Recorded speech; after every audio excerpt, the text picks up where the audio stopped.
જય કોળી સમાજ. આખા કોળી સમાજને મારી એક જ નમ્ર વિનંતી છે કે કાલે 1/1/2025 બુધવાર આખા કોળી સમાજને મામલતદાર કચેરી વિછ્યા ખાતે હાજર થવા અને અમારા કોળી સમાજને જે આ ઘટના બની છે એને ન્યાય અપાવવા માટે બધાને ભેગું થવાનું છે. આજ રબારી સમાજ એની એકતાની જે એની દાદાગીરી બતાવે છે, તો આપણો કોળી સમાજ ક્યાંય ગયો? આપણી કોળી સમાજની એકતા ક્યારે જાગશે? આપણા કોળી સમાજને અહીંયા એકઠું થઈને ન્યાય અપાવવા માટે બધાને અહીંયા ભેગું થવાનું છે.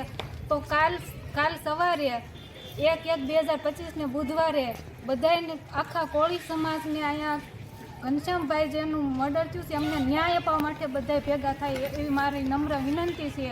તો આખા કોળી સમાજને એમના ન્યાય માટે લડવા માટે અહીંયા બસ ન્યાય અપાવવા બસ મારી એ જ નમ્ર વિનંતી છે કે પધારે. જય કોળી સમાજ. મારા આખા ગુજરાતભરના કોળીને આજે એક હું હાથ જોડીને વિનંતી કરું છું કે કોળી ભાઈઓ, આજે થોરિયાળી ગામે એક દુઃખદ ઘટના બની છે કે આપણા કોળી ઘનશ્યામભાઈ કે જેનું મર્ડર થઈ ગયું છે અને આજે 36 કલાક થઈ ગયા હોવા છતાં આજે આરોપી પકડાણા નથી. એટલે મારા કોળી ભાઈઓને બે હાથ જોડીને વિનંતી કરું છું મિત્રો કે કાલે સવારે આજે રાતમાં ન પકડાય તો કાલે સવારે આખા ગુજરાતભરના કોળી વિછિયા મામલતદારે બધાને આવવાનું છે. એવા હાથ જોડીને હું મારા કોળી સમાજને નમ્ર વિનંતી કરું છું. જય કોળી સમાજ. જય કોળી સમાજ. જય માનધોત. સમસ્ત કોળી સમાજને જણાવવાનું કે હોરિયાળી ગામે આપણા કોળી સમાજના ઘનશ્યામભાઈ તેમનું મર્ડર થઈ ગયું છે. આજે 48 કલાક જેવું થયું. હજી આ સરકારે કોઈ પણ જાતનો કાંઈ જવાબ દીધો નથી.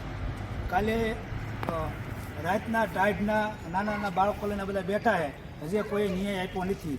એટલે જ્યાં સુધી અમને ન્યાય નહીં મળે ત્યાં સુધી અમે હટશું નહીં. અને સમસ્ત કોળી સમાજને અમારી આખી પૂરી ટીમ તરફથી અમે આહવાન કરીએ છીએ કે કાલે તારીખ 1/25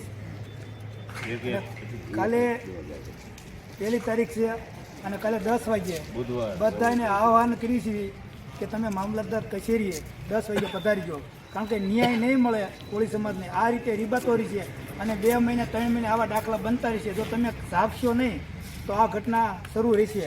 એટલે સમસ્ત કોળી સમાજને હાથ જોડી નમ્ર વિનંતી કરી તમે અમને મદદ કરો.